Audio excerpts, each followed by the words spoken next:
He said just a short time ago the strikes should come as a surprise to no one. The French president Emmanuel Macron says France's red line was crossed after last weekend's suspected chemical attack on Douma. It did come as a surprise to many people in Damascus, since Damascus was targeted part of the city at least. Let's bring in retired Lieutenant Colonel James J. Carafano in Washington. He was part of President Trump's transition team and is the Vice President of Foreign and Defense Policy Studies at the Heritage Foundation. Thanks so much for talking with us early this morning. Let's start with the strike itself. It was a statement. Do you think it will have an impact? Well, I think you have to put it in the context of U.S. interests. So our goal is not to overthrow the regime. Our goal is not to destroy the Syrian military. Our goal is not even to threaten Russian interests in Syria, which are long-standing and quite honestly don't really impact U.S. interests at all.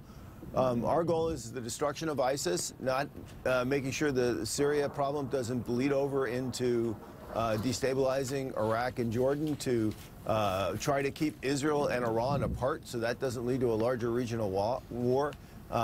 And when we did this strike a year ago, largely the Syrian regime did not interfere with the U.S. doing the things it needed to do in the country to look after its interests. I suspect this strike will have a similar result. And also look at the spill-off effect of this. Russia has long sought to divide the transatlantic community and weaken the solidarity of NATO. And you have the United States, Canada, UK, France, and Germany pulling together.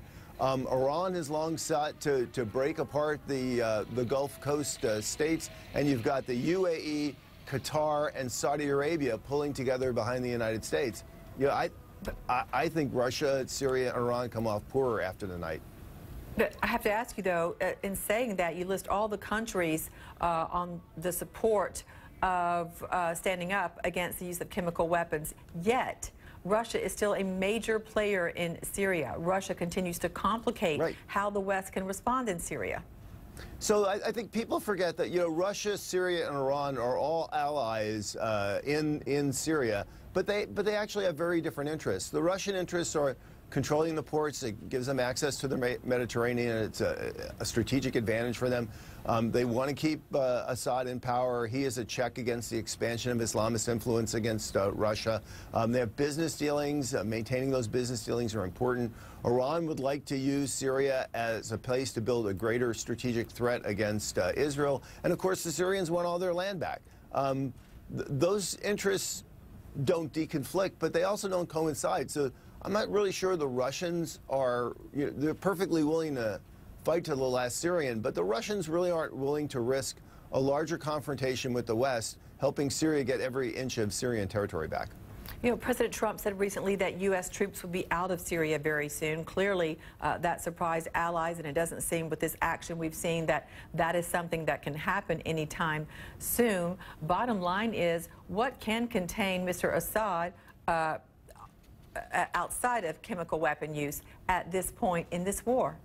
Right. So I think containing the chemical weapon use is important.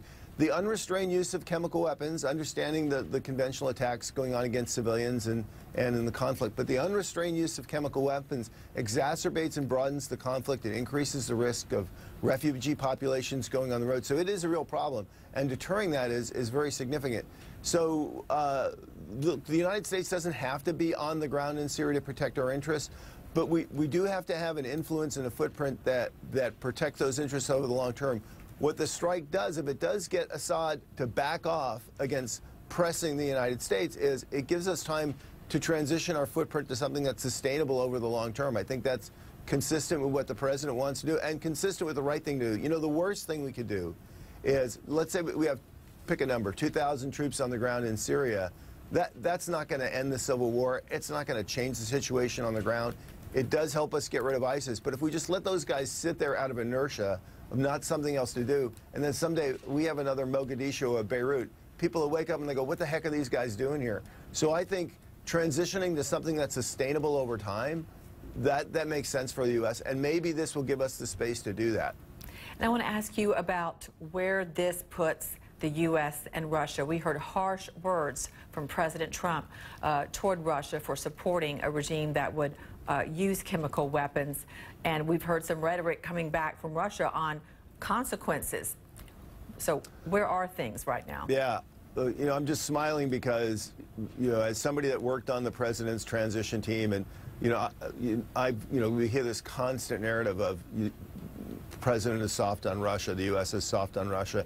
And the reality is U.S. policy has been very tough on Russia, particularly in key areas, Western Europe, our support for Ukraine and Georgia, and particularly in the Middle East, where we have greater both influence and interest than the Russians do. So, look, a year ago I said a year from now, U.S.-Russian relations are going to be worse than they are now. And you know what? We have not hit rock bottom yet. I mean, we've got a ballistic missile defense review coming up that the Russians will hate, a NATO summit, which again will not be pro-Russian at all. So I actually don't think we've hit the bottom, quite the bottom yet, of U.S.-Russian relations. Hopefully the bottom won't be a new Cold War, something that the world will have to do with it. We have to leave it there. Thanks so much, retired Lieutenant Colonel James Carafano. Thank you for your thoughts. Thank you. Thank you. The United States, France, and the United Kingdom have launched precision strikes on Syria. Our